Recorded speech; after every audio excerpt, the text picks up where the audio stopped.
Hora de comenzar este nuevo episodio de Hitos de la Historia. Saludo a la gente que va a ver este episodio en algún momento, lo va a escuchar a través de nuestras redes o a través de nuestras plataformas. Hoy día vamos a hablar sobre astronomía, sistema solar, planetas, porque nos congrega a hablar del nuevo libro de nuestro invitado, que ustedes ya lo ven en pantalla. José Massa Sancho es Premio Nacional de Ciencias Exactas. El año pasado estuvo conversando con nosotros sobre su libro Luna y este año lo invitamos para hablar de su libro El Sistema Solar de Editorial Planeta también. Y por supuesto le agradecemos el tiempo al profesor. ¿Cómo está, estimado José? Bienvenido. Muy bien, pues. Encantado de estar con ustedes nuevamente, con otro libro. Estaba leyendo, a propósito del principio de la conversación, estaba leyendo una nota que publicaron en The Clinic a propósito de las publicaciones ¿Sí? que ha estado realizando. Usted decía que, bueno, ya se jubiló de la universidad y ahora está como recopilando información, sus apuntes, si no me equivoco, para poder traspasarlos también a libros o a documentos que puedan servir a otros. Sí, claro. Mira, he publicado, este es el séptimo libro de una secuencia que son casi uno al año que he sacado con Planeta, que son más o menos del mismo formato, es decir, unas 150 páginas de lectura, por ahí esto. Y hemos hecho 3 versiones para niñas y niños de los mismos, bueno, de 3 de los 7. Y de los 7 hay 2 libros que son un resumen de mis apuntes de historia de la astronomía, Bajo el manto de Urania, que es la revolución científica, Copérnico, Tycho Brahe, Kepler, Galileo y Newton. Y después el otro que se llama Dibujando el Cosmos, en que hablo de astronomía antigua un poquitito, de mitología griega. Partimos con mitología griega y termino hablando de la historia del calendario. Todo eso lo tenían apuntes hechos para mis alumnos de historia de la astronomía, y por lo menos ahí ya he ido despachando 2 temas y tengo varios otros más. Pero por otro lado, claro, a mí me encanta la historia y me encanta la historia de la astronomía. Mal que mal enseñé 40 años, pero entiendo que no es un tema que apasione tanto a la gente. Entonces voy combinando de hacer libros que sean más de un contenido histórico con libros que tengan más de un contenido astronómico. Entonces ahora tenemos Luna y el Sistema Solar, que es el más reciente, y bueno, a lo mejor el próximo me toca hablar de historia de la astronomía, para irme deshaciendo. En realidad tengo tantas cuestiones aquí atrás, a mi espalda, por suerte que no se ve porque es un desorden extraordinario, que son papeles y apuntes que estoy trayendo desde la universidad, ahora ya que estoy jubilado. Así que sí, efectivamente es cierto lo que le dije al Clinic, que estoy, claro, yo siempre pensé, antes de jubilarme, yo decía, pucha, la verdad es que me di el trabajo de escribirle apuntes a los estudiantes, porque los estudiantes yo les hablaba de Kepler y les decía esto y esto, pero yo tengo como 20 libros de Kepler y mis alumnos no tenían nada donde seguir mis clases. Entonces empecé a elaborar apuntes que son un modesto resumen de una docena de libros, a veces más, a veces menos, y entonces los sacamos con unos sistemas que ya me parecen de la edad de piedra, el multilit o el mimeógrafo, que eran unas cuestiones que funcionaban como con alcohol. Había una matriz que quedaba como entintada por el revés, y después una hoja se humedecía en alcohol y se la hacía con un rodillo entrar en contacto con el original, y entonces así le sacaba apunte a mis alumnos de historia de la astronomía. Ahora está todo digitalizado. Yo enseñé 40 años y los primeros 20 hacía apunte en papel, y después ya le pedí a la secretaria del observatorio que me retipiara los apuntes para el computador, y ahí yo todos los años leía los apuntes, le hacía algunos cambiecitos por aquí y por allá, que ya era muy fácil hacerlo en Word, y después lo transformaba en un PDF y se lo subía a un sitio que en la Escuela de Ingeniería se llamaba el cursos, que era un sitio que lo veían los alumnos y el profe. Entonces yo les subía apuntes y los alumnos los bajaban y los leían y los usaban como querían. Así que de esos apuntes digitales, que los tengo todos en el computador, estoy ahí tirando para hacer. Me quedan como dos cosas que me interesan mucho. Una de ellas, que creo que se la decía esta chica del clinic, que claro, por una parte se ha puesto de moda, debo reconocer, y uno, claro, no puede mantenerse ajeno a las modas. En astronomía, la astronomía ha sido una cuestión muy masculina, no acá en Chile, sino en el mundo entero. Entonces ha habido astrónomas, algunas muy importantes, muy interesantes, que les costó mucho ser parte de la profesión de la astronomía, y que la astronomía, como eran mujeres, tendió a invisibilizarla. Una de ellas, por ejemplo, por solo contarte de una se llamaba Cecilia Payne, o Paine, si uno lo quiere leer así bien en castellano. Cecilia Payne era una inglesa que trató de hacer un doctorado en Cambridge, en Inglaterra, y en Oxford. En ninguno de los dos lo aceptaron. Esto era 1920, estamos hablando apenas 100 años atrás. En Inglaterra no lo aceptaron porque el doctorado en astronomía no era para mujeres. Y se vino a Estados Unidos y la admitieron como la primera alumna mujer del doctorado en astronomía en la Universidad de Harvard. Y lo más espectacular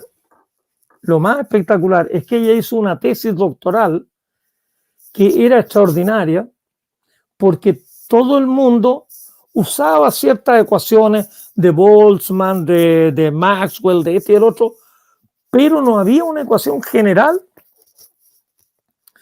que la hizo un astrofísico indio que se llamaba Saha, S-A-H-A, Saha. Saha generalizó todas estas ecuaciones, ella las tomó y encontró un resultado extraordinario. Ella demostró en 1925 que el elemento químico más abundante en el Sol era el hidrógeno, cuando nadie daba un peso por el hidrógeno. Y el segundo más abundante era el helio, que era un elemento, de hecho el helio se llama helio porque fue descubierto en el Sol en una, no sé si en un eclipse o en qué cuestión, como por 1880, lo descubrieron en el Sol. Y 15 años más tarde lo descubrieron en la Tierra, porque el helio es un elemento químico muy elusivo, digámoslo así. Bueno, la Cecilia Payne descubrió que el hidrógeno y el helio eran lo más abundante en el Sol. Un trabajo extraordinario. ¿Y qué le dijeron? No, mijita, está equivocada, usted no puede publicar esa tesis porque está mala. Oiga, aquí está la tesis, véala. ¿Dónde me equivoqué? No sabemos dónde se equivocó porque se ve bastante bien, pero la conclusión no, porque el profesor Russell de Princeton dice que lo más abundante en el Sol es lo mismo que en la Tierra, los silicatos, esto, lo otro. Y tuvo que quitarle la conclusión final a su tesis para que se la aceptaran. Y 4 años más tarde, en 1929, el patudo de Russell se dio cuenta que tenía toda la razón esta chiquilla y él empezó a cacarear de que, el hidrógeno es el elemento más abundante en el Sol y el hidrógeno, sin darle crédito a Cecilia Payne. Afortunadamente, en Harvard la contrataron como profesora y llegó a ser una astrónoma destacadísima de Harvard, pero no la dejaron doctorarse. Bueno, según algunos, es una de las tesis doctorales más sustantivas, porque fue una tesis doctoral que rompió todo el paradigma que se tenía en ese minuto. Bueno, te cuento esta historia porque tengo ganas de rescatar algunas, mujeres desde Hipatia, que es famosa, una filósofa, matemática y astrónoma del siglo V, VI después de Cristo, hasta pasando por Caroline Herschel, que también es una astrónoma muy, muy interesante de comienzos del siglo XIX, la Cecilia Payne, que es de comienzo del siglo XX, hacer una biografía, unas 6, 7 de biografías de mujeres rutilantes de la ciencia. En una de estas también, la otra que me enamora a mí, es la Madame Curie. Madame Curie, que era una polaca notable, la única persona que tiene 2 doctorados en 2 premios Nobel en 2 disciplinas distintas. Madame Curie tiene un premio Nobel de física que lo compartió con su marido, y como 8 años más tarde le dieron el premio Nobel de química a ella solita. Y es una tremenda mujer, una polaca que en Polonia también la cosa no se le daba. Al final dijo: yo quiero estudiar y quiero aprender, me voy a ir a París. Se fue a París, pasó toda clase de pellejería y le fue fantástico, y se empezó ya a meter en serio en la universidad y conoció a Pierre Curie y se casó con él, y muchos decían: esta es porque es la señora de... No, Pierre Curie era el marido de ella. No es que ella fuera la señora, que sí lo era, pero era ella la que tiraba el carro para adelante. Y entre los dos hicieron cuestiones tremendas, y después ella se ganó el premio de química cuando ya Pierre Curie estaba fallecido. Falleció en un accidente súper estúpido, lo atropelló un carro, un carro de estos de caballo a comienzos del siglo XX, no sé, por 1907, 1908. Lo atropelló un carro de caballo y murió Pierre. Y bueno, ella quedó viuda, pero siguió trabajando en el laboratorio y le dieron el premio Nobel de química por descubrir el polonio, descubrió toda clase de materiales radioactivos que después al final le minaron la salud y terminó por morir. No me acuerdo si de leucemia o de algo por el estilo. Pero bueno, en eso me entretengo. Ahora que estoy jubilado, como no tengo otras obligaciones, yo mismo me las pongo y me entretiene mucho. Profesor, a propósito de lo que usted decía de la investigación y del trabajo, el libro obviamente se llama Sistema Solar. ¿Y cómo podríamos definir en síntesis, en resumen, la formación del sistema solar? Y en medio de qué está el sistema solar en el que vivimos nosotros, porque no somos únicos, no es un sistema solar único dentro del universo. Claro. Bueno, para poner un contexto, el Sol es una estrella común y corriente. Ni muy chica, ni muy grande, ni muy caliente, ni muy fría, una estrella común y corriente. Hay 200.000 millones de estrellas que conforman la Vía Láctea. Es decir, el Sol es uno de 200.000 millones. Y todas las estrellas que se forman en el sistema solar se forman más o menos de la misma manera, y todas forman a su alrededor un sistema de planetas. Así que habría 200.000 millones de planetas, de sistemas planetarios, y cada sistema planetario tiene, en el caso nuestro tenemos 8, en otros habrá un poco menos, a lo mejor en algunas hay más, pero entonces nuestro Sol se formó como se forman todas las estrellas, una nube muy gorda y grande. Una nube grande, tiene 2 fuerzas que están haciendo un gallito. La fuerza de gravedad, que trata de que la nube se achique, trata de colapsarla.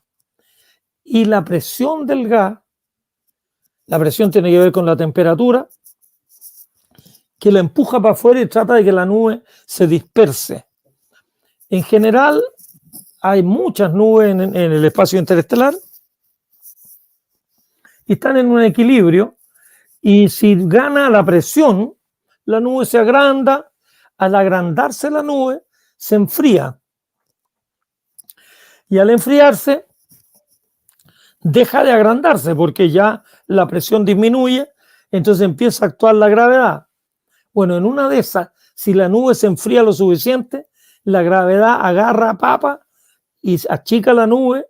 Las nubes siempre están girando un poquitito, entonces gira un poquito más, se achica más, gira un poquitito más, pero de poquito en poquito la nube empieza a girar más rápido. Entonces se inhibe la compresión en el sentido, si este es el eje de rotación, en este sentido es difícil contraerlo, pero no a lo largo del eje de rotación. Entonces una nube que partió como redondita se termina por transformar en una especie de platillo volador y después finalmente colapsa un disco. Toda la materia se va como para el medio, pero queda mucha materia en un disco. Y eso le pasó al Sol con el sistema solar. Entonces, en ese disco, que queda todo girando para el mismo lado y ordenadito, se van aglomerando cuestiones que son como granizo. El granizo tiene unos poquitos elementos como una pepita que es un granito de polvo, alguna tontera más. Se van aglomerando granizo, se forma una bola de nieve. Se juntan dos bolas de nieve y van haciendo una bola cada vez más grande. Los cometas son bolas de nieve que tienen 10, 20, 50 kilómetros de tamaño. Esos cometas, que se dan mucho en la parte externa de la nube, se empiezan a aglomerar y finalmente forman los planetas grandes: Júpiter, Saturno, Urano y Neptuno. Los cuatro grandes se forman en los confines del sistema solar. Bueno, Júpiter, el que está más adentro, les va bastante bien aglomerando materia. Júpiter tiene 300 veces más materia que la Tierra. Si la Tierra pesara 1 kilo, Júpiter pesa 300 kilos. Júpiter es enorme, tiene 11 veces el tamaño de la Tierra. Júpiter, Saturno un poquito más chico, Urano y Neptuno un poquito más chico. Esos son los cuatro que son las joyas de la corona. Después, más para adentro, cerca de Júpiter, todo lo que había ahí no se pudo configurar en un planeta porque Júpiter lo molestaba. Júpiter interfiere con lo que está cerca de él, le hace bullying, digámoslo así en buen chileno, y entonces no se pudo formar un planeta. Y recién, mucho más adentro, se formó Marte, después la Tierra, después Venus y después Mercurio. Pero son cuatro que son chiquititos. La Tierra y Venus son los dos más grandes. Marte y Mercurio son como la mitad del tamaño de la Tierra. Y se formaron en caliente. ¿Qué significa eso? Que todas las bolas estas de hielo, el hielo se sublimó, se transformó en vapor, el vapor se fue para allá y quedaron las pepitas de materiales pesados, silicato, algunos de los elementos químicos pesados. Entonces la Tierra, Venus, Marte y Mercurio son chicos, tienen muy poco material. Ya dije, la Tierra es 300 veces más chica que Júpiter en material y Mercurio es la 10ª parte y Marte también. Entonces, entre los cuatro planetas juntos formarían una cuestión que es como 2 o 3 centésimas de Júpiter. Todos los planetas juntos no le hacen el peso a Júpiter. Júpiter tiene la mitad, más de la mitad de la materia de todos los planetas. Es decir, Júpiter es el dios de Saturno es el señor de los anillos, pero Júpiter es el que es el más grande. Bueno, en la mitología griega Júpiter era el dios supremo y está bien puesto el nombre de Júpiter en el sistema solar. Pero eso es más o menos lo que pasó. Entonces yo ahí en este libro le cuento a todo lector, yo siempre digo, este libro está para edades de 15 hasta 115, cualquiera lo puede leer, el que quiera saber un poquito más puede leerlo. Hablo del Sol primero y después me voy a Mercurio, Venus, la Tierra, Marte, Júpiter, Saturno, Urano, Neptuno, de capítulo en capítulo. Y después hablo del anillo de asteroides que está entre Marte y Júpiter. Y después hay un anillo de asteroides que es menos conocido, que está por allá afuera, que se llama el anillo de Kuiper. Kuiper era un astrónomo holandés muy importante. Y dentro del anillo de Kuiper, el más famoso es Plutón, que fue considerado un planeta por mucho tiempo, pero cuando no se tenía mucha información. Después se vio que Plutón era tremendamente pequeño. Mira, Urano y Neptuno son 4 veces más grande que la Tierra.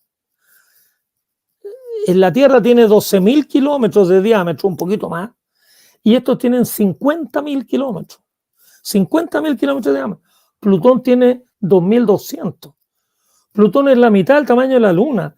Plutón estaba en un grupo, antiguamente se decía, hay 4 planetas cercanos al Sol y 5 planetas lejanos, Júpiter, Saturno, Urano, Neptuno y Plutón. Pero Plutón no le da la espalda para estar ahí en ese grupo. Lo admitieron porque les dio lástima por chicos, pero a lo más le daba para ser un satélite de Neptuno o para ser un satélite de Urano, pero tiene en tamaño es como de la categoría de un satélite.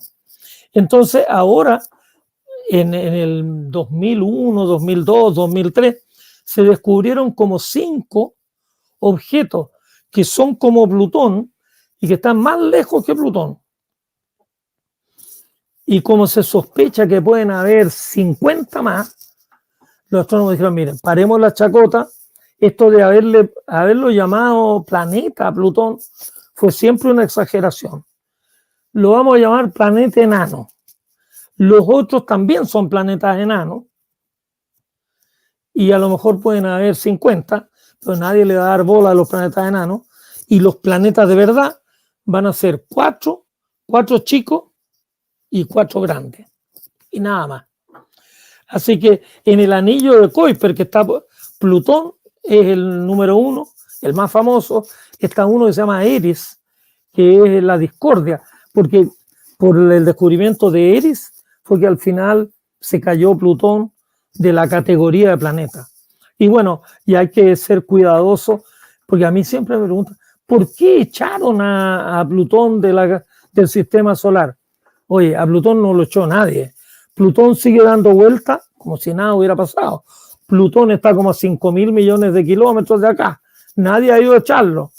No, por no pagar los gastos comunes, un desalojo, no. No, lo que en vez de llamarlo planeta, ahora se le cambió el nombre, se le cambió la categoría y se llama planeta enano. Pero sigue estando ahí mismo y sigue siendo. Ahora Plutón es interesante, porque a pesar de que es una mugrecita, en ese barrio había tanto material que Plutón a lo tonto agarró y tiene 5 satélites. 5 satélites. Uno de ellos, que se llama Caronte, tiene como 1.000 kilómetros de diámetro. Y está ahí mostrándole la misma cara a Plutón. Plutón y Caronte se están como mirando fijamente, giran los dos y rotan en 6,3 días, un poquito más de 6 días.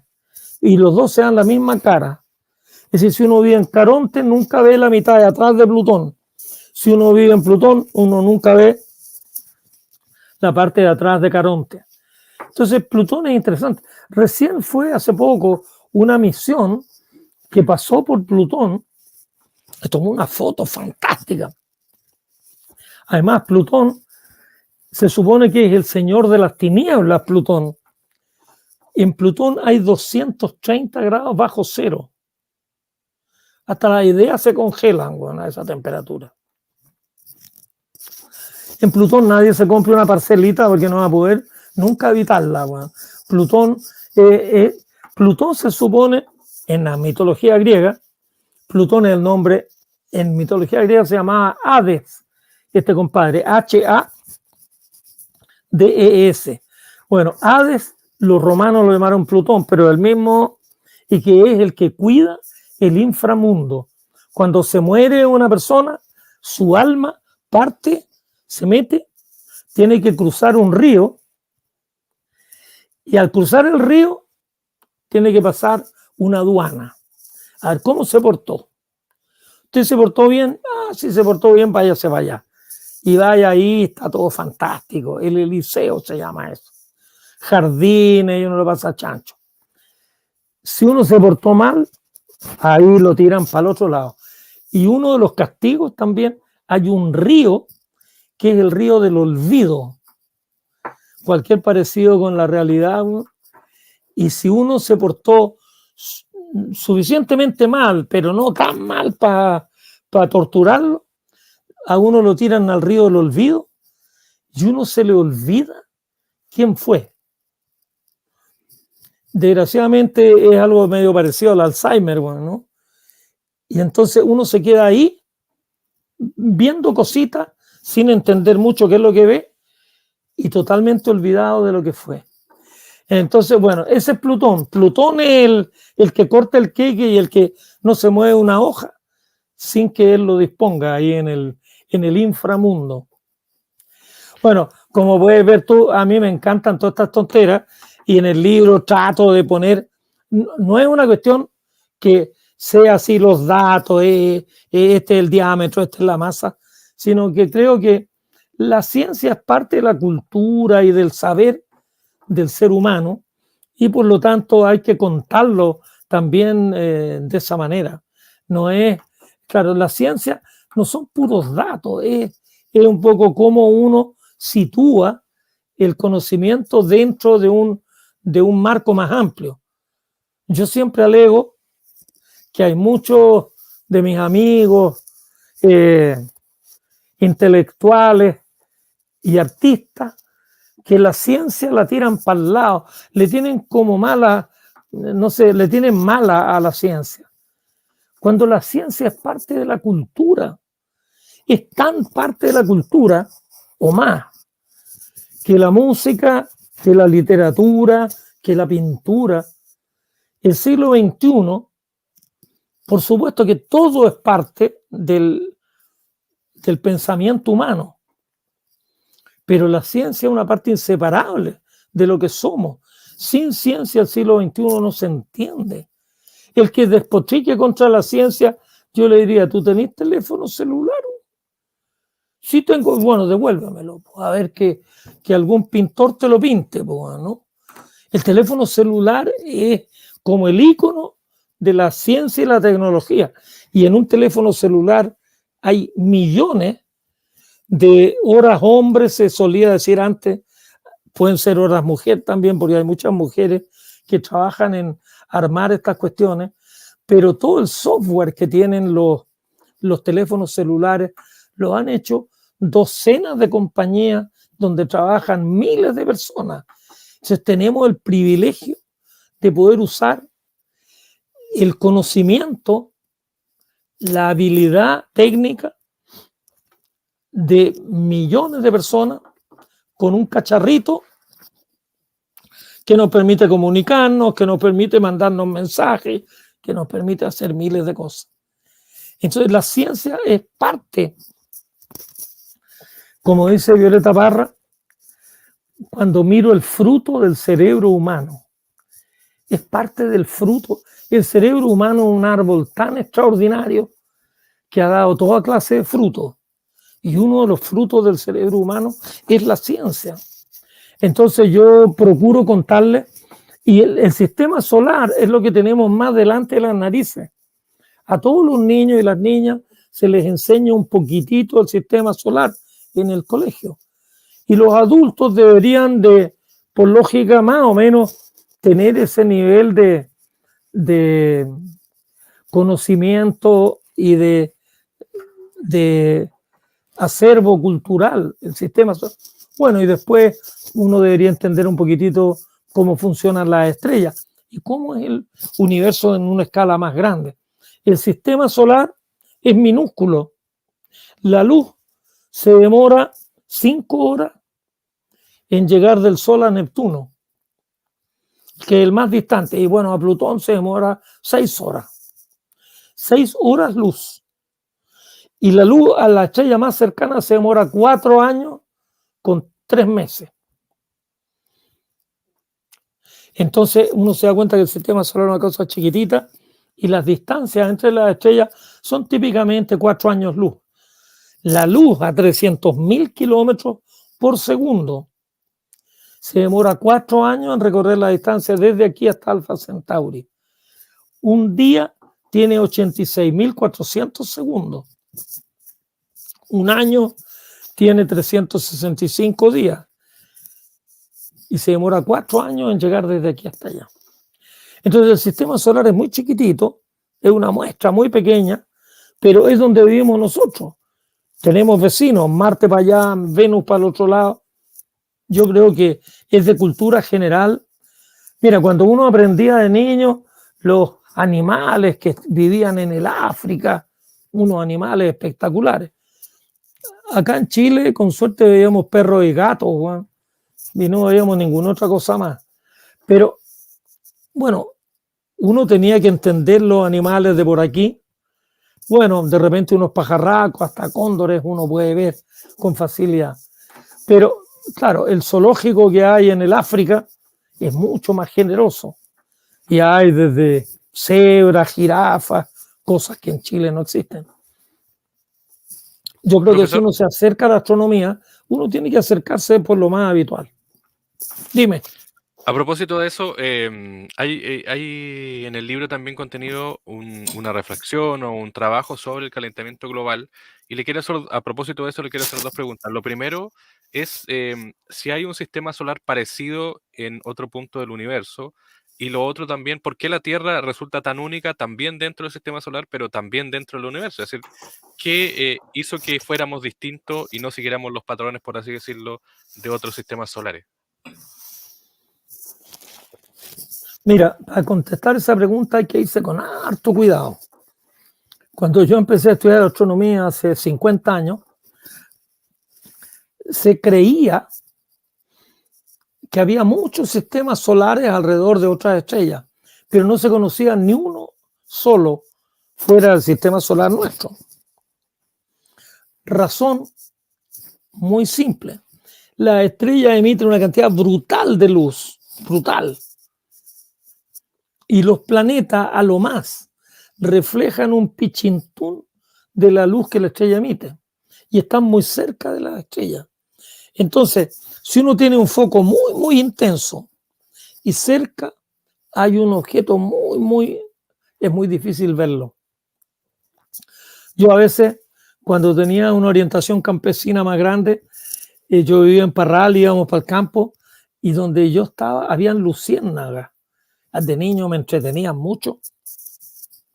Estas moscas luminosas, bueno, que son las luciérnagas. Yo decía, bueno, si ponemos 2 o 3 luciérnagas en torno de un farol de mercurio, va a ser muy difícil verlas. Si las pusiéramos en la mitad de la nada, como yo de niño las veía en Parral, en una noche oscura se veían preciosas las luciérnagas volando de un lado para otro. Los planetas en torno de otras estrellas tienen esa característica.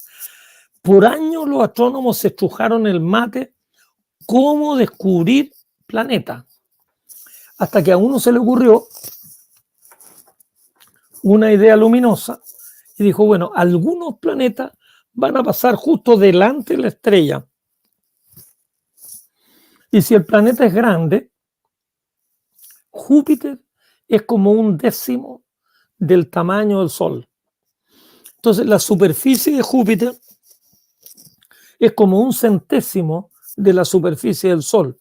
Si Júpiter pasara delante del Sol, alguien por allá lejos podría ver que la luz del Sol disminuye en un 1%. Entonces, si alguien de lejos mide y mide y mide y mide la luz del Sol, el Sol es constante, pero de repente pegaría un bajón de 1%. Así empezamos a buscar planetas alrededor de otras estrellas. Se han encontrado 5.000 planetas, y de eso, por la razón obvia, el método que usamos para buscar, mientras más grande sea el planeta, más fácil es verlo. Hemos descubierto planetas como Júpiter, unos que son el doble de Júpiter y el triple de Júpiter. No hemos encontrado planetas más grandes que el triple de Júpiter, pero la gran mayoría de los planetas que se han encontrado son como Júpiter o un poquito más grandes. Entre Júpiter y 2 Júpiter son casi todos. Lo otro, que si tenemos una estrella y un planeta pasa delante de la estrella cada 12 años, Júpiter tiene una órbita que se demora 12 años en dar la vuelta. Es difícil pillar así al azar un planeta que justo lo agarramos. Además uno dice, chuta, parece que esto era un planeta, pero tenemos que esperar una segunda vuelta y una tercera vuelta. Entonces, se han descubierto planetas como Júpiter o más grandes y que giran muy cerca de la estrella, que tienen periodos de unos pocos meses, periodos más bajos que un año. Entonces, la muestra de planetas extrasolares es muy sesgada por la manera que estamos encontrándolos. Planetas grandes, cercanos a la estrella. Ahora han ido mejorando y mejorando la puntería y se conocen 5.000 planetas, como te dije, de los cuales 4.000 son como Júpiter y los otros 1.000 son un poquito más chicos que Júpiter. Hay muchos que son parecidos a Urano y Neptuno y hay algunos que ya se empiezan a parecer a la Tierra. Pero la razón no es que no haya planetas. Si nosotros estuviéramos en una estrella cercana, usando esa técnica para descubrir planetas en el sistema solar, el primer planeta del sistema solar que descubriríamos posiblemente sería Júpiter. Pero Júpiter tiene complicaciones porque tiene un periodo muy largo. Pero bueno, ya Júpiter. En segundo lugar, Saturno. En tercer lugar, Urano y Neptuno. Y no creo que pudiéramos descubrir ninguno de los planetas chicos. Son muy chicos. La Luna es 100 veces más, la Tierra es 100 veces más chico que el Sol. Por lo tanto, un eclipse que produzca la Tierra va a disminuir la luz en 10.000 partes. Una parte de 10.000 o 0,01%. Entonces habría que medir con una precisión extraordinaria para ver una rebajada de la luz en 0,01. Así que ¿es único el planeta Tierra? No tenemos idea. Yo sospecho que no. Y lo que, justo se dieron las condiciones para que este tuviera agua, que a lo mejor la trajeron los cometas. Cuando se forma el sistema solar, igual llueven cometas que vienen desde afuera hacia adentro del sistema solar. A la Tierra parecen haberle caído miles de cometas. El cometa es una bola que a lo mejor los primeros cometas tenían un tamaño de 100 kilómetros. Una bola de nieve de 100 kilómetros que impactó la superficie de la Tierra y otra más y otra más.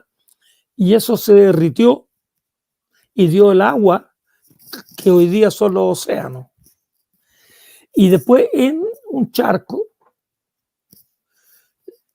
las moléculas orgánicas que había ahí se fueron arreglando, se organizaron y apareció el primer bichito unicelular. Y de ahí después ya viene toda la evolución de la vida y hay que preguntarle a Darwin qué pasó. Pero ¿eso ocurrió en otros lados?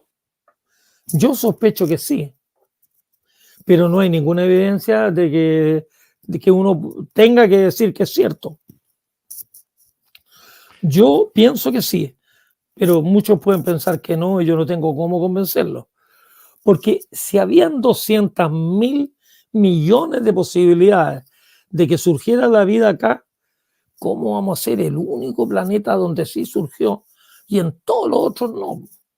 Yo creo que, pero eso, como la vida surge en el agua, nuestros primeros antepasados eran pescados, peces. Eran peces que nadaban en el agua.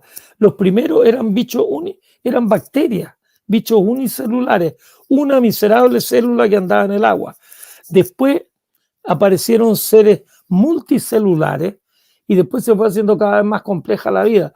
Pero la vida estuvo más de 1.000 millones de años. 1.000 millones de años exclusivamente en el agua. Nosotros, los monos con dos patas, mal llamados Homo sapiens sapiens, yo creo que con Homo estaríamos bien, porque de sapiens no tenemos nada, ¿no? Basta ver por aquí alrededor que hemos hecho mofa, del nombre sapiens. Surgimos hace 200.000 años, 300.000 años, pero ya que va a ir 300.000 años y eran neandertales, que eran más brutos que nosotros, y otras formas de humanoides. Bueno, el hombre moderno no tiene mucho más de 100.000 años, 100.000 años, y vivimos en el agua más de 1.000 millones de años. Y después se oxigenó la atmósfera con plantas acuáticas y otro tipo de porquerías que fueron depositando oxígeno en la atmósfera. La atmósfera tenía solo nitrógeno al comienzo. Y después empezaron a salir bichos y después aparecieron las plantas. Plantas ya no en el agua, sino plantas en la tierra. Y se empezó a llenar de bosques y de plantas y de todo tipo de cuestiones la tierra. Pero que seamos únicos, yo creo que no. Pero de que hayan monos con dos patas en otros lados, si los monos con dos patas somos uno de 9 millones de especies vivas, lo más probable es que hayan delfines, Juan, en otro lado, que hayan merluzas o congrios, Juan. Pero no monos con dos patas.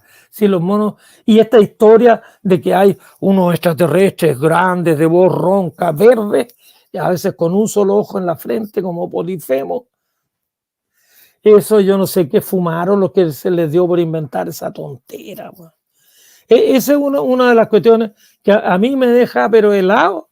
¿De dónde se le ocurrió a alguien armar todo este cuento de los extraterrestres y de los platillos voladores y que llegan y que acechan de noche, bueno, y que va por un camino oscuro y se para el motor del auto y tú tratas de hacerlo andar y no parte? Y después un honorable del Congreso lo abdujeron los ovnis y lo hicieron aparecer 200 kilómetros adelante. Bueno. Entonces, si hasta los honorables de nuestro Congreso Nacional han sido abducidos por los ovnis, yo ahí me quedo helado y prefiero no seguir investigando porque parece que estamos mal. Bueno. Profesor, y a propósito de la Tierra, del sistema solar en realidad, también hay mucha mitología y bueno, se habla de todo el tema de cuándo se termina el Sol, cuándo se termina la vida en la Tierra, etcétera, etcétera. Pero científicamente, ¿en algún momento el Sol se va a apagar? ¿Cuáles son los efectos que tiene eso para nuestro planeta? ¿O va a ser el cambio climático el que nos va a hacer desaparecer antes que el Sol se apague? Ups, mira, el Sol funciona porque en el corazón está transformando hidrógeno en helio. Lo transforma en helio, al hidrógeno, a una velocidad que lo va a gastar completamente. El Sol se va a quedar sin combustible y por lo tanto se va a apagar en 5.400 millones de años. Cuando nació el Sol tenía combustible para vivir 10.000 millones de años. Ha vivido 4.600. Entonces le quedan 5.400 millones de años de vida sin mayores cambios. En los últimos 1.000 millones de años, en una de estas, el Sol tiene una tendencia a crecer un poquitito y se va a hacer mayor la cantidad de calor que nos va a llegar a la Tierra y la Tierra podría calentarse harto. Cuando el Sol se le acabe el hidrógeno, va a contraer el núcleo y se va a expandir la parte externa. Al expandirse, se va a enfriar por fuera y se va a calentar por dentro, porque la parte central se contrae. En ese proceso, que el Sol se va a transformar en lo que se llama una estrella gigante roja, va a llegar a la Tierra como 700 veces más calor que el que llega hoy día. Hoy día recibimos 2 calorías por centímetro cuadrado por minuto. En el pic, cuando el Sol va a aumentar de tamaño 100 veces. Cuando esté 100 veces más grande, vamos a recibir acá en la Tierra como 600 veces más calor del Sol. Y la temperatura de la Tierra va a ser como 1.500 grados. Ahí se van a evaporar los océanos, se va a morir todo. Pedro, Juan y Diego, todos. y todas y todo eso, ¿no? No va a quedar títere con cabeza. Se van a morir los árboles, los peces, los pescados, todo. Y después el sol va a quemar helio, lo va a transformar en carbono y el sol va a vivir 1.000 millones de años más. Es decir, la vida entera del sol van a ser 11.000 millones de años. Los primeros 10.000 quemando hidrógeno, tranquilo. Ahí se va a ir a Gigante Roja y ahí caput. Con el sol de Gigante Roja hay que conseguirse una parcelita entre Urano y Neptuno. Neptuno está como a 30 veces la distancia del Sol, como el Sol va a estar como 900 veces. Neptuno va a recibir lo que hoy día recibimos nosotros. Entonces hay algunos satélites de Neptuno que son bien bonitos. Uno se podría ir para allá a vivir. El ser humano, si sobrevive 5.000 millones de años más, que eso sí hay que tener una bola de cristal como este porte para poder hacer una predicción. Yo creo que ni Pedro Engel, que hace predicciones, te la puede hacer. Yo creo que tenemos muchos factores que nos pueden poner en peligro.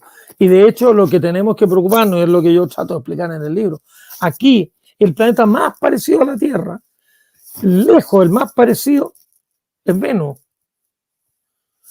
Y Venus es incluso un pelín más chico que nosotros. Y está un poquito más cerca del Sol. Pero algo pasó en Venus que no sabemos muy bien qué es lo que es y que yo creo que habría que averiguarlo, porque en una de esas es algo que también nos puede pasar a nosotros. Venus empezó a calentar un poquito más de la cuenta, se empezó a evaporar todos los líquidos y todos los líquidos de la superficie de Venus se fueron a la atmósfera.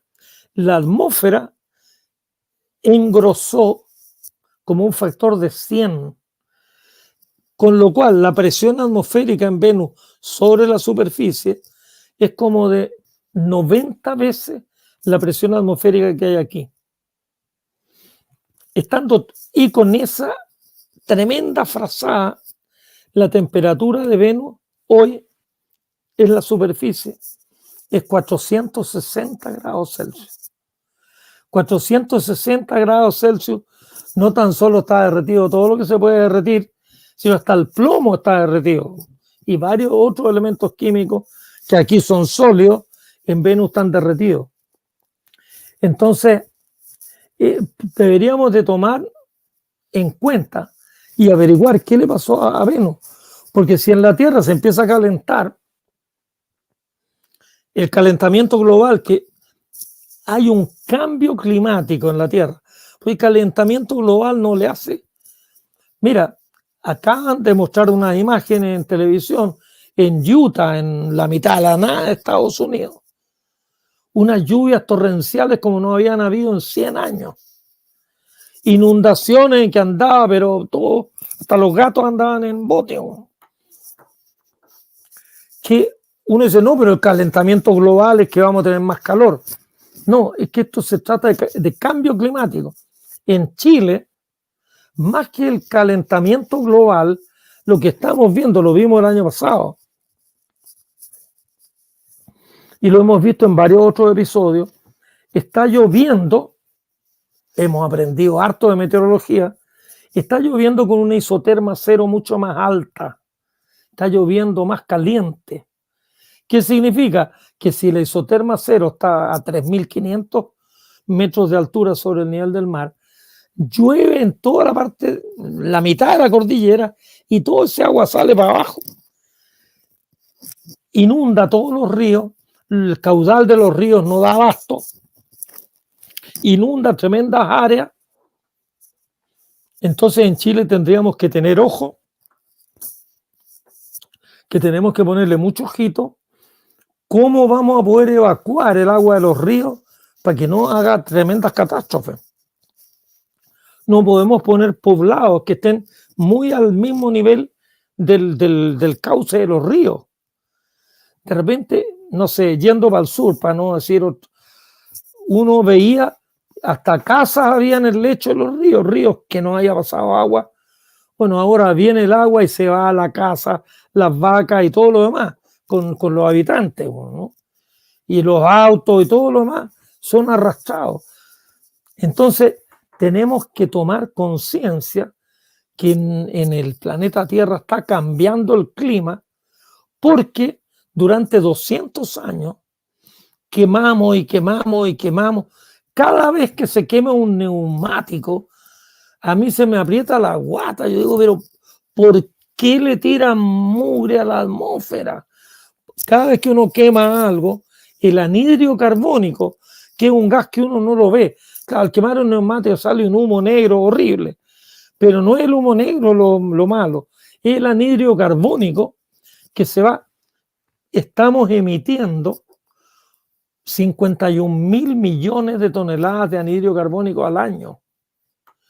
Y claro, los primeros años no pasaba nada, pero llevamos 200 años emitiendo y emitiendo y cada año emitimos más. Y los incrédulos, hoy día alguien lo explicaba, mi amigo Daniel Silva en el canal Mega, lo explicaba con toda claridad. Si uno se va a la Antártica, hay nieve que se ha acumulado ahí por 1000 años. Si hacemos un hoyo y vamos a lugares donde está la nieve que cayó hace 500 años, la nieve deja burbujitas de aire. Y esas burbujitas de aire es aire de hace 500 años. Y hay aire de hace 200 años.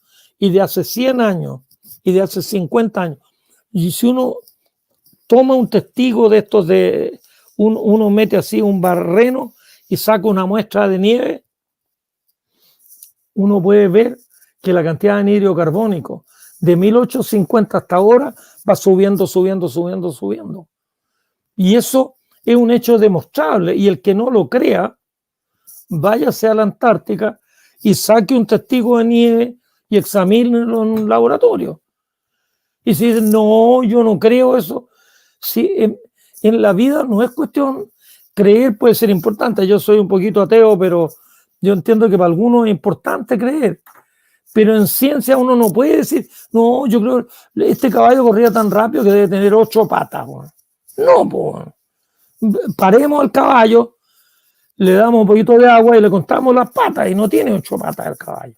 Entonces no es cuestión de que yo crea, no, yo creo que tiene 6, no, 4. Bueno, en ciencia los datos mandan. Y si yo tomo un testigo y encuentro que la cosa va para arriba, posiblemente nadie me va a creer. Pero van a ir allá y van a tomar otro testigo y van a hacer lo mismo que hice yo y los resultados van a ser más o menos los mismos.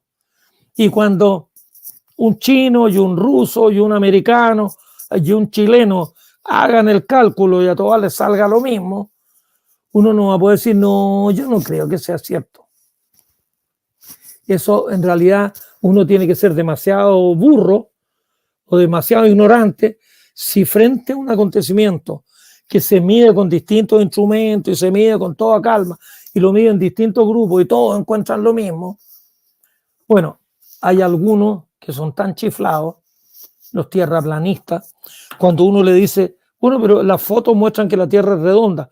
No, es que esas fotos están trucadas porque la NASA nos quiere engañar. Nos engañan.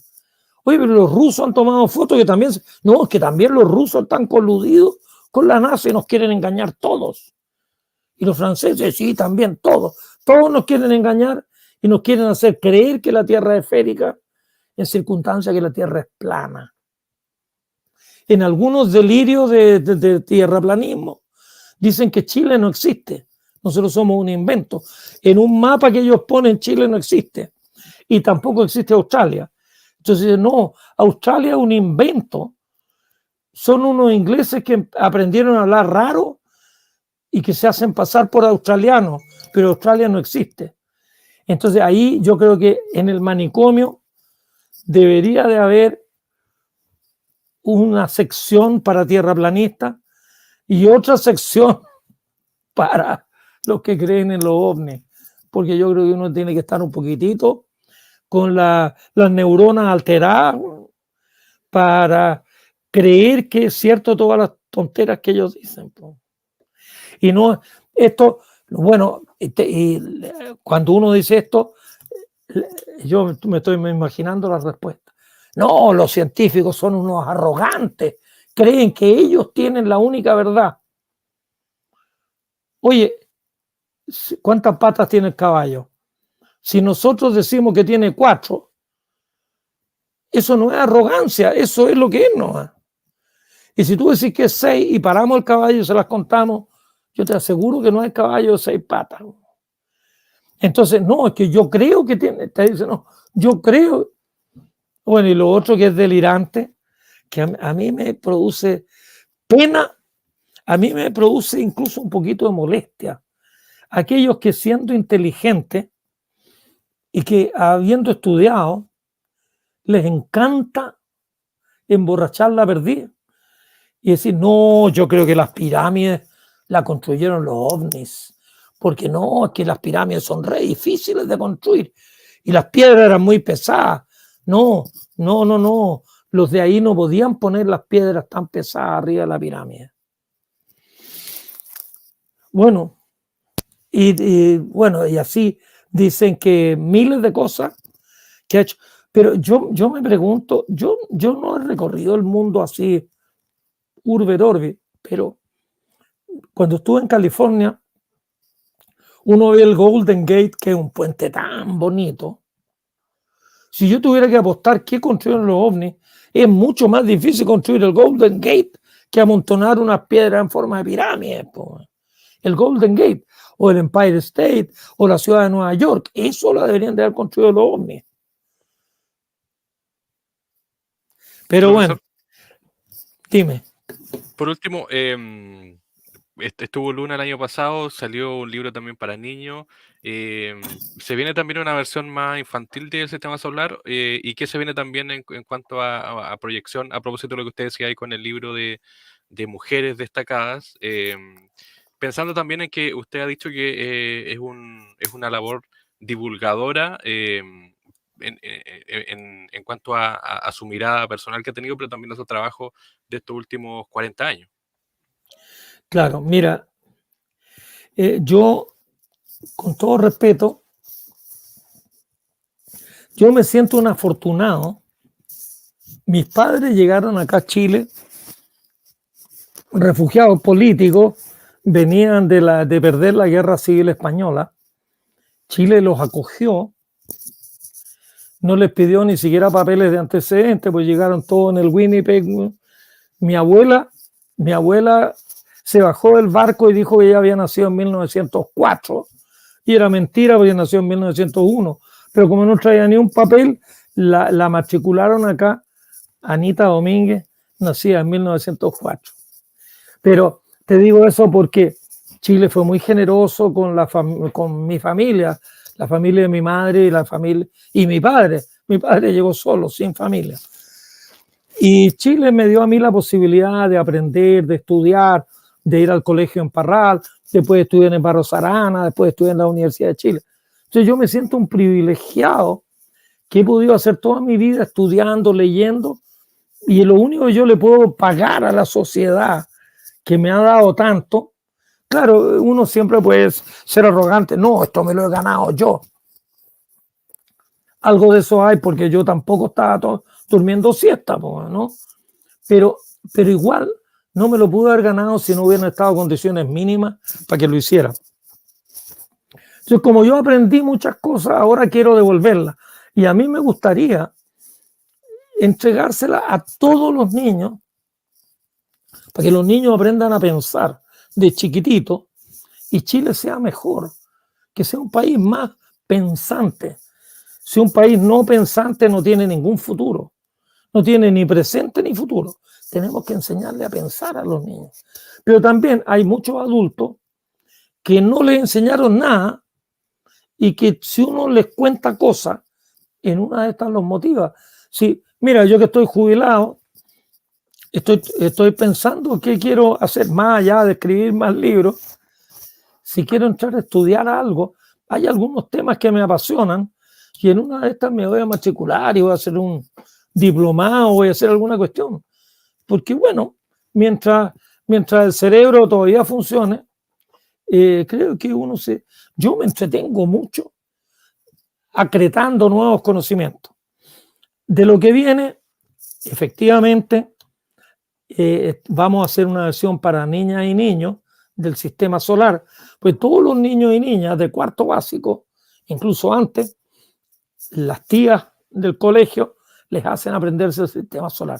Vamos a hacer una versión, un libro parecido a este, pero escrito en otro lenguaje y con otro formato y con animaciones y con cositas más simpáticas para niños de 8 o 10 años. Y después ahora, a fin de agosto, que ya está aquí a la vuelta de la esquina, voy a tener una reunión con, bueno, mi editor, suena como medio ciútico, el editor de Planeta, con el cual yo he trabajado todos estos años, y vamos a ver para dónde tiramos la pelota para el año que viene. Y tengo como 3 alternativas. Bueno, hay infinitas alternativas, pero dentro de las cosas que yo he ido pensando, uno que me gustaría hacer es este libro de mujeres en astronomía. Mujeres invisibilizadas, porque a las niñitas que se acercan a mí me dicen, uy, yo quiero ser astrónoma como usted. Yo las felicito y las digo, échale para adelante, estudia, lee, y después no tienes para qué ahora comprometerte con la astronomía. Más adelante a lo mejor te interesa otra cosa, pero sigue estudiando y lee mucho. Bueno, estas mujeres, si uno las pone de relieve, pueden ser un ejemplo y un estímulo para que más niñitas y más mujeres se interesen por la ciencia. Y eso me parece que le haría muy bien a la ciencia y a la sociedad en general. Así, un libro de historia de astronomía, las mujeres de la astronomía. En segundo lugar, tengo unos apuntes muy bonitos. Bueno, los apuntes no son bonitos, la historia bonita de cómo partió en el siglo XIX, entendiéndose cómo eran las estrellas. Porque incluso un filósofo francés, Auguste Comte, dijo, si hay un conocimiento que siempre va a estar más allá del entendimiento del hombre, es la composición química de las estrellas. Bueno, en 1859, Gustav Kirchhoff, un alemán de Heidelberg, dijo, en el Sol hay sodio, porque había una línea espectral de sodio y había otras líneas espectrales. Kirchhoff en 1859 empieza a estudiar la composición química del Sol y de otras estrellas que andan por ahí, que también se veía la línea del sodio, líneas del calcio. ¿Cómo llegamos a entender la composición química de las estrellas? Es algo, yo lo encuentro fascinante, porque no es trivial. Si yo le digo a un grupo, ya a ver, estudiemos mañana la composición química de las estrellas están a docenas de años luz, pero la luz trae la huella digital de los elementos químicos en la atmósfera de la estrella. Entonces, esa historia que tiene que ver con Fraunhofer, con Wollaston, con Bunsen, con Kirchhoff y todo, entre 1800 y 1860, una historia muy bonita. Ese es el segundo libro. Y el tercero, que yo creo que a menos que Juan Manuel me persuada, podría terminar por hacer uno en que cuente qué es lo que son las estrellas, porque ahora ya conté sobre los planetas y el sistema solar, pero creo que hace falta explicar lo más abundante en el universo en general son las estrellas, que se agrupan en galaxias y hay otras cuestiones más complejas, pero como los átomos del cosmos son las estrellas. ¿En qué envases vienen? ¿Qué es lo que es una estrella grande, una estrella chica, una estrella caliente, una estrella fría? También esa es otra posibilidad. Así que mientras haya ganas y energía, bueno, como te decía, este libro, que aquí se los presento, el sistema solar, es el séptimo, pero como hay 3 versiones para niños, viene a ser el 10º. Yo por lo menos me gustaría redondear una docena. El sistema solar para niños sería el 11º, y el 12º a lo mejor son las estrellas o las astrónomas. Y a Kirchhoff lo dejaremos para más adelante. Profesor José Massa Sancho, Premio Nacional de Ciencias Exactas, autor de este libro de 2024, El Sistema Solar. Muchas gracias por el tiempo, como siempre, gracias por la conversación y además éxito con este libro, y vamos a estar atentos también a la versión para niños que seguramente va a salir durante el 2024. Sí, si no, no sé si llegamos al 2024, pero en marzo, lo vamos a dejar para marzo. En marzo del 2025, seguro que va a estar en librería el libro. Y bueno, y una última chochera, o sea, uno chochea con los nietos y con otras cosas. Para mí los libros son como mis hijos o mis nietos ya a esta altura. Y 2 de los 3 libros para niños los estaban traduciendo al chino mandarín y los van a editar en China, porque los chinos encontraron que eran muy didácticos, y el libro de astronomía para niños de la Luna creo que también les interesó y lo van a traducir al chino mandarín. Así que está saltando hasta bien lejos el maní, porque yo pensaba explicarle a la señora Juanita qué es lo que eran las estrellas, pero voy a terminar hablándole a los chinitos de qué son las estrellas. Pero bueno, mira, el planeta es uno solo. Mi hijo me lo dice, y eso hay que repetirlo una vez y otra vez y otra vez. Y yo le creo a mi hijo, los hombres no tenemos razas. Eso es una porquería. Somos una sola raza. Y por lo tanto somos un solo paquete de seres humanos que habitamos el planeta entero. Algunos que viven en la mitad del calor del África, la piel se les puso oscura, ¿no? Porque el sol si no los mataba.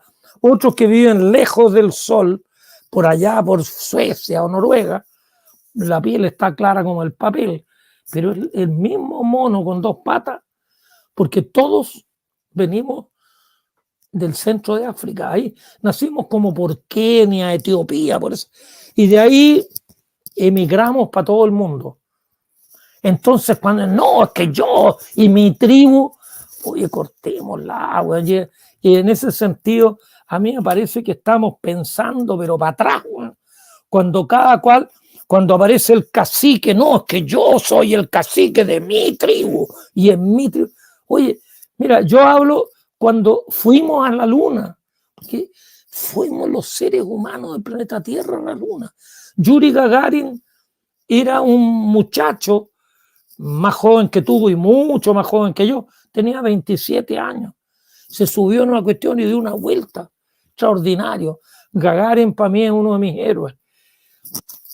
La Valentina Tereskova, hay tanto, tan bonito, y somos todos lo mismo.